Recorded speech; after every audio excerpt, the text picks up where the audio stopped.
Hey everybody, Peter Zeihan here coming to you from Colorado. We have had a lot of you write in asking about how the attempted assassination of Donald Trump affects my forecast for the 2024 presidential elections. And the answer is very simple. I have no idea. I can only think of once in American history where we have had somebody who was clearly going to get the nomination be the target of an assassination attempt. So N equals 1. That one person is Teddy Roosevelt. And before those of you who are pro-Trumpers say, yeah, compare Trump to Roosevelt, it didn't end well for Roosevelt. I mean, number one, he finished his speech. And second, he went on to have one of the most catastrophic losses in American history to none other than Woodrow Wilson.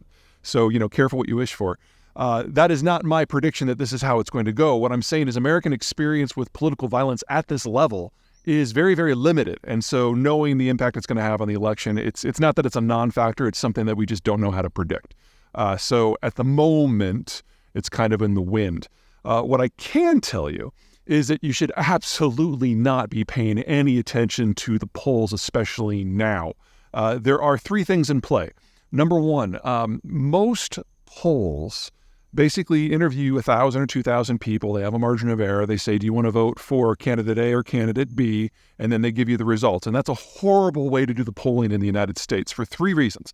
Number one, independents. People who are only 10% of the electorate, but who have decided most of the elections in the last 50 years don't pay any attention to the polls and don't even answer them until after the political conventions are completed. Now, just this week, we have completed the Republican National Convention, but the Democratic one is not until, I believe, the 19th of August. So you shouldn't be looking at any polls for any reason until you get to the first week of September. Second, the way Americans do polling is very different from the way Americans vote for their candidates. It's not like everybody goes into a single pool and whoever gets the most votes wins. No. You do it by state with the Electoral College. Each state has a certain number of electors, and the way it works by a combination of law and tradition is if a state registers that one candidate got one more vote than whoever came in second place, that candidate gets all of the electors. So, for example, my home state of Iowa has 7 electoral votes, I believe. It's been a while since I've been there. And so if you have 14 candidates running for president and one of them gets 20%, and that's more than everybody else, they get all 7 of those electoral votes. So until you get to a situation where you're looking at state polling as opposed to national polling, and you can look at it on a map, the polls are pointless. Third-party candidates. Right now, they're really not included in the polling. And if you go back to, say, the 2000 race between Gore and W. Bush, all the polls indicated that Al Gore was going to walk away with it because they ignored that Ralph Nader was on the ticket in a lot of states.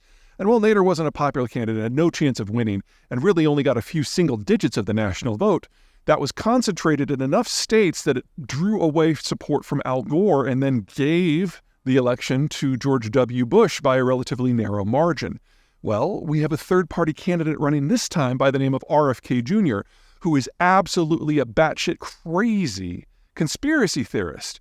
Well, Donald Trump thought he had that part of the electorate cornered already, and now having RFK in the mix means that even in places where Donald Trump was expected to get a fairly strong win, all of a sudden there might be enough support bled off for RFK Jr. that Biden will get the state. Anyway, none of this can be registered until such time as the polling changes. That won't be until September. So let me give you a little hint as to what I look for.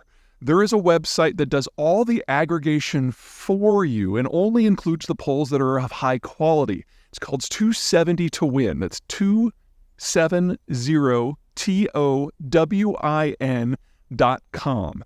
It does it by state, and the best part of this website is if you don't think, because you feel you know better for whatever reason, maybe you live there, maybe this is your job, you can go through and click through and change the alignment of each individual state to see how it shakes out.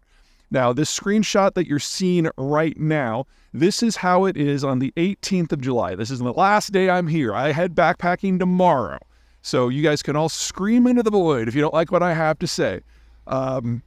Right now, the polls have registered the impact of Biden's atrocious debate performance a few weeks ago. And as you can see, it's still kind of a hung race. And we have not yet seen the impact of the appointment of J.D. Vance as Donald Trump's running mate. But again, none of these polls matter yet. Wait until September. Look at this at September.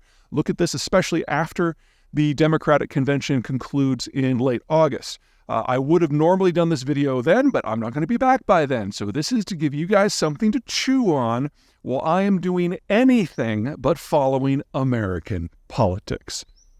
Ciao.